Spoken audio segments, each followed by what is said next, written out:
पहले अपने बेटे को खुद ही सम्मान देना पड़ेगा, तब जाके हमारे गांव के लोग सम्मान देंगे। फिर वो जिला में बदलेगा, जिला से पूरा बिहार बदलेगा, यूपी बदलेगा।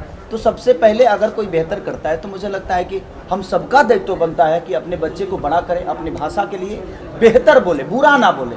आप किसी एक इंसान को बोलिए, लेकिन अगर भाषा को बोलिएगा ना कि भोजपुरी गंदी है, तो वहाँ गलत लगता है। बोलिए कि ये आदमी गंदा है। भोजपुरी गंदी नहीं हो सकती। भोजपुरी हमारी माँ है और माँ कभी गंदी नहीं होती है।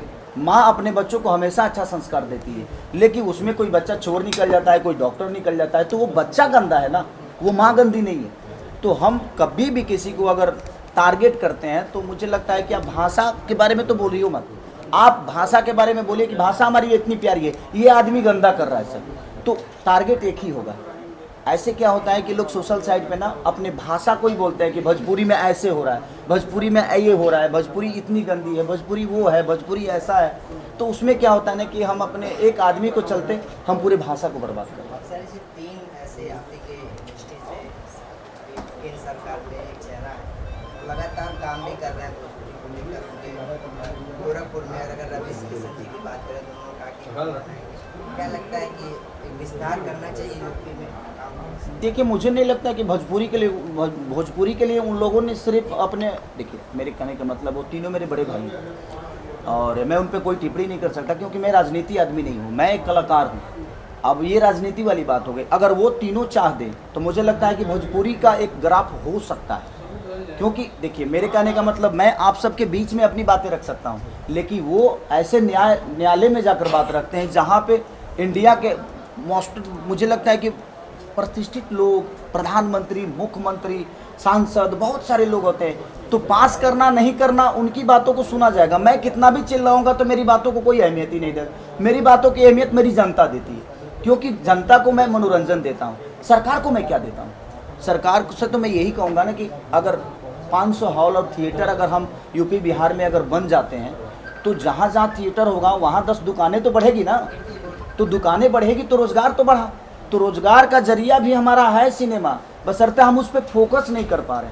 और हमारे तीनों भाई अगर तीनों सांसद चाहें तो ये पॉसिबल है, क्योंकि वो उनका विषय है, वो उस बात को संसद भवन में रख सकते हैं। हम तो सिर्फ आप सबके बीच में रख सकते हैं, क्योंकि हम एक कलाकार हैं। अभी जिस दिन हम नेता बन जाएंगे उस दिन इस बात को हम भी रख सकते हैं, बट हमारा कोई इरादा नहीं है। क्या 2024 में विचार है? नहीं, मेरी ज़िंदगी में मैं कलाकार हूँ और मुझे लगता है कि मेरी पहचान कलाकार बन के ही है। तीनों भाइयों से पिक्चर हॉल, ये जो थिएटर बनाने की बात है, क्या वो डिमांड रखी? मैंने सबसे डिस्कशन किया, ऐसा नहीं कि मैं देखिए अब वो मेरे से बड़े हैं, मैं बहुत सारी चीज़ें उनसे डिस्कस नहीं कर सकता, क्योंकि मैं उनको सजेशन देने वाला क्या होता हूँ, मैं उनके बहुत बाद आया हूँ। तो मुझे लगता है कि मेरा जितना सीमा है, जितना चीज़ें हैं, अब वो तो इस लाइन से बहुत दूर है। अभी दोनों ठीक है, अपने तीनों बेचारे अपना काम कर रहे हैं, अलग मैटर है, लेकिन 110% तो भोजपुरी को नहीं दे रहे हैं। वो कहीं ना कहीं अपने जनता को विकास के लिए दे रहे हैं। तो अब इनका एक क्षेत्र जो है थोड़ा सा बट गया है। तो जब 110% अगर इसमें रहते वो, तो शायद इस विषय पे वो सोच सकते थे। अब उनको तो भाई किसी का पंचायती भी करना है, किसी का ये बिल पास करना है, वो बिल पास करना है। तो मुझे लगता है कि थोड़ा उससे हटके और अगर सिनेमा लाइन में सोचे तो ये भी एक रोज़गार का बहुत बड़ा मुद्दा है। अच्छा, यूपी और बिहार दोनों स्थानों में सबसे अच्छा एटमॉस्फेयर कहाँ मिलता है शूट करने के लिए?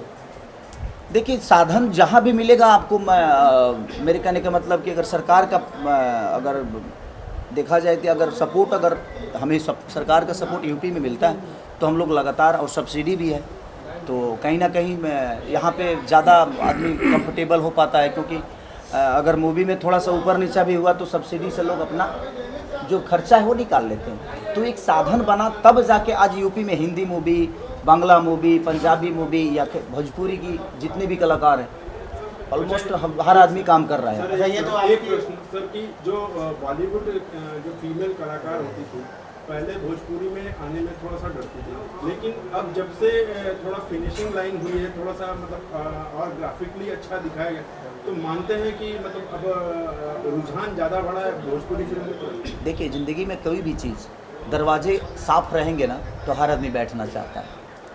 अगर मंदिर भी गंदा होता है ना तो वहाँ पे दुनिया बैठना नहीं चाहती है। तो बात उस भगवान की नहीं है, बात उस जगह की है। भगवान कितना भी बड़ा हो, लेकिन मंदिर अगर साफ़ सुथरा नहीं है ना तो दुनिया वहाँ पूजा करने नहीं जाती है। हम मंदिर को क्यों साफ करते? उसी तरह भाषा होता है, भाषा का गरिमा होता है। अगर हम बेहतर चीज़ें देने लगेंगे ना तो हर आदमी तो लगेगा ना कि नहीं यार 40 करोड़ जनता, 30-35 करोड़ जनता का आबादी है ये, और कहीं ना कहीं मुझे लगता है कि हिंदी के बाद अगर देखा जाए तो हमारी भोजपुरी ही है, जो कि इतने बड़े कैनवास और इतना बड़ा भाषा बोला जाता है हमारा, और हम सबसे कम रिकवरी में। रीज़न उसका यही है कि हम बेहतर चीज़ों पे काम नहीं कर पा रहे हैं और बेहतर डायरेक्शन में नहीं जा पा रहे हैं, और बेहतर हॉल हमारे पास नहीं है, थिएटर नहीं है। अब ये जो मेरी सिनेमा लगी है संघर्ष 2, यूपी बिहार झारखंड सबको मिला के मुझे लगता है कि 40, और सर एक दिन का मुझे लगता है कि 8 से 10 लाख रुपए एक दिन का रिकवरी मात्र 22 सिनेमा 40 सिनेमा में अगर आपको होता है तो आप समझ सकते हैं अगर हमारे पास 500 थिएटर होते तो हम कितना करते, एक दिन में कम से कम 1.5 से 2 करोड़ रुपए। तो हमारा अगर 2 हफ्ते का कलेक्शन आप देख लिया जाए तो कम से कम 100 करोड़ में तो हम भी घूम जाते, बट हमारे पास थिएटर है ही नहीं, तो हम करें तो क्या करें? नहीं, फिर भी रुझान बहुत ज़्यादा बड़ा है, मतलब बॉलीवुड से आप भोजपुरी फिल्म में रुझान बहुत बड़ा है। क्या मानते हैं? बिल्कुल, पहले सर 60 लाख 70 लाख में सिनेमा बनती थी, आज 3.5 करोड़ में बनाया ना इन्होंने, तो 3.5 करोड़ जब लगेगी तो सर तो उस मूवी में ही लग रही है ना, तो हमारा कैनवास तो बड़ा दिखेगा ही, हमारी पर्सनालिटी अच्छी दिखेगी, हमारा पहनाव ठीक दिखेगा, हमारा फाइट अच्छा दिखेगा। हम पहले एक दिन में 2 फाइट करते थे, हम एक दिन में 2 गाने करते थे, लेकिन हम आज एक गाने को 3 दिन में करते हैं, हम एक फाइट को 4 दिन में करते हैं। तो जब आपको टाइम मिलेगा किसी चीज़ के करने के लिए तो आप बेहतर तो करोगे ही। और टाइम कब मिलता है? जब आपके पास पैसे होते हैं, क्योंकि टाइम लेने के लिए पैसे तो खर्चे होंगे। मतलब पूरा पैसे पर आप बिल्कुल, पैसे पे हर वो चीज़ें। मेरे कहने का मतलब सर कि आप अगर फुटपाथ पे चीज़ें लेते हैं तो आपको वो टी शर्ट 10 रुपये में मिल जाएगी या 200 में मिलेगी, लेकिन जब मॉल में जाएंगे सर तो मॉल में जाने के बाद तो एक टी शर्ट का कीमत कम से कम 5,000 तो हो ही जाएगा।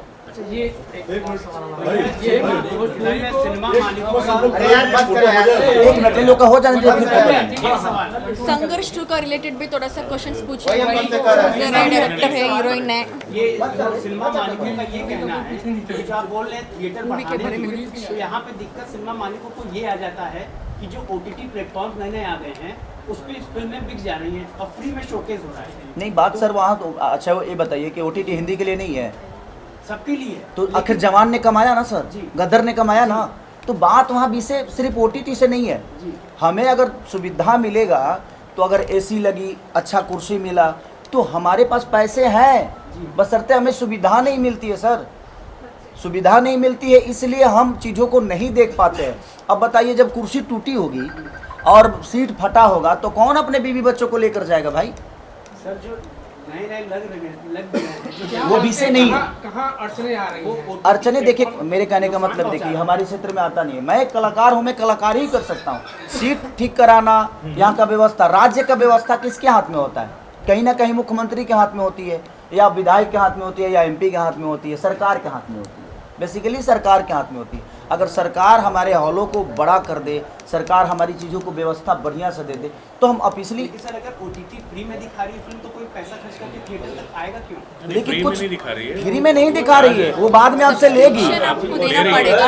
आपको आपकी आदतों को खराब कर रही है, मंथली सब्सक्रिप्शन है उसका। आपकी आदतों को खराब कर रही है। मतलब नेटफ्लिक्स, अमेजन, वहाँ पर आपको कुछ नहीं है।